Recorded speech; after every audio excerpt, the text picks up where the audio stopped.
अस्सलामुअलैकुम। आज शीहाम फूड में बनने जा रही है मज़ेदार सी बारबेक्यू चटनी, जो तिक्का कबाब बोटी के साथ खाई जाती है। चलें देखें कैसे बनती है ये। मेरे प्यारे प्यारे बहन भाइयों को मेरा प्यार भरा सलाम और ढेर सारी दुआएं।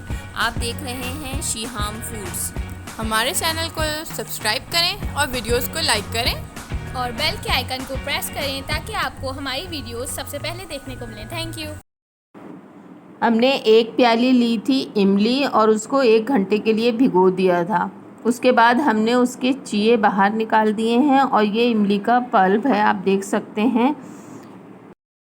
1 गड्डी हमने लिया है हरा धनिया और हमने ऊपर से उसकी डंडियां जो काट दी थी और इस तरीके से हमने लिया है, उसकी पत्तियां नहीं ली हैं। ये हमने इस तरीके से हरा धनिया लिया है। डंडियाँ भी थोड़ी हैं इसके अंदर, क्योंकि हरा धनिया का डंडी का जो होता है वो टेस्ट थोड़ा अच्छा होता है, तो इसलिए हमने खाली पत्तियां नहीं ली हैं। ऊपर की डंडियां तोड़कर इसकी ये डंडियों के साथ लिया है इस तरीके से। और ये लिया है हमने 1.5 टेबल स्पून ज़ीरा, 1 टेबल स्पून लिए हमने नमक, और ये 8 से 9 हमने लिए लाल मिर्च, और ये 5 हमने लिए हरी मिर्चें। ठीक है, अब हम हरी मिर्च को काट लेंगे, फिर आपको बताते हैं किस तरीके से पीसनी है। ये हम सबसे पहले ये जो हमारी हरी मिर्च थी हमने इसको काट लिया है, ये इसके अंदर जाएगा।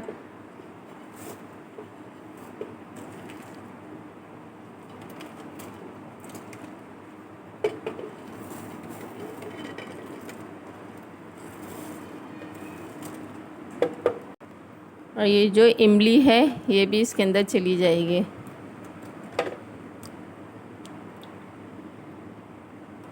अब इसी के अंदर हम पानी डाल के, थोड़ा सा पानी ये भी इसके अंदर चला जाएगा। इसमें हरा धनिया हमने नहीं डाला है, हरा धनिया हम बाद में डालेंगे। अगर हम इसके साथ ही पीस देंगे तो वो एक लई और पेस्ट ऐसा बन जाएगा, तो हमें इसमें अभी हरा धनिया ऐड नहीं करना है, इसको पीसना है।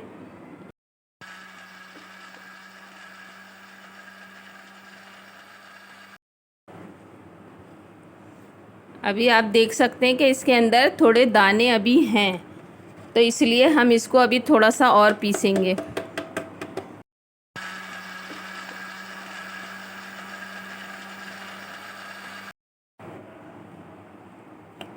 अब ये देखें, आप देख सकते हैं कि इसमें बस थोड़े से मामूली से दाने, ये हमारी इमली और मिर्च तकरीबन पिस चुकी हैं।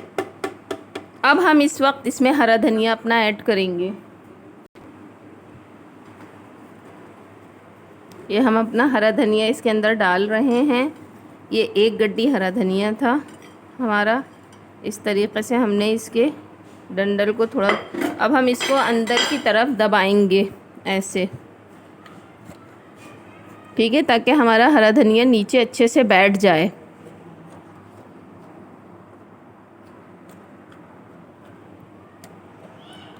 इमली हमने ऊपर कर दी है और हरा धनिया को नीचे दबा दिया है।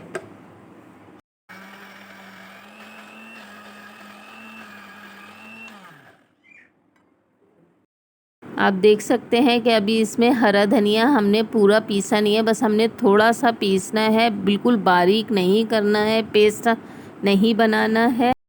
बारबेक्यू चटनी को आप अपने टेस्ट के मुताबिक पतली कर सकते हैं पानी डालकर।